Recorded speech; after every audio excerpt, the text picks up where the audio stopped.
ایک لڑکے نے مجھے ٹیلی فون کیا، الگ کشمیر میں آپ کی تقریر کرنا چاہتے ہیں. اب میں نے کہا میرے پاس وقت نہیں. کہنے لگے جو آپ کی تقریر سننا چاہتا ہے اس کو کینسر ہے، اس کے پاس وقت نہیں ہے، اس کی آخری خواہش تھی کہ وہ آپ کی تقریر لائیو سن لے. میں کہا ٹھیک ہے. میں گیا، اس کا نام محمد سلیم تھا. میں نے اس سے پوچھا سلیم بھائی کیا حال ہے؟ کہنے لگے اللہ کا شکر ہے.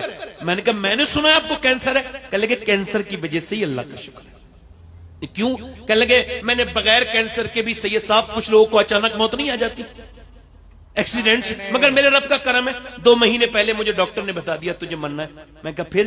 کہنے لگے پھر میں اپنے رب کے سامنے گڑ گڑاتا ہوں، زندگی بھر گناہ کیے ہیں، 2 مہینے کے بعد قبر میں جانا ہے تو کہتا ہوں مالک ایک اندھیرے کمرے میں نہیں رہ سکتا، تو جو قبر اس کے اوپر تختے اور تختے اوپر مٹی اور پھر اندھیری، اس قبر میں کیسے تجھے منہ دکھاؤں گا میرے مالک. کہتا ہے سید صاحب بغیر کینسر کے بھی نماز پڑھی، مگر وہ کوئی نماز کیا نماز تھی. نماز تو اب ہے کہ جب کینسر کا مریض ہوں، جب سر سجدے میں رکھتا ہوں، کیمو کی جلن الگ اپنی طرف ہوتی ہے، مگر کہتا ہے جب میں سر سجدے میں رکھتا ہوں تو میری آنکھیں ڈب ڈبا جاتی ہیں، ایسا لگتا ہے رب کے قریب ہو گیا ہوں، رب سے باتیں کر رہا ہوں. میں اس سے کہتا ہوں مالک بڑا گنہگار ہوں، آج تک کہتے ہیں بڑے سجدے کیے تھے مگر وہ آنسوں میں ڈوبا ہوا سجدہ نہیں کیا.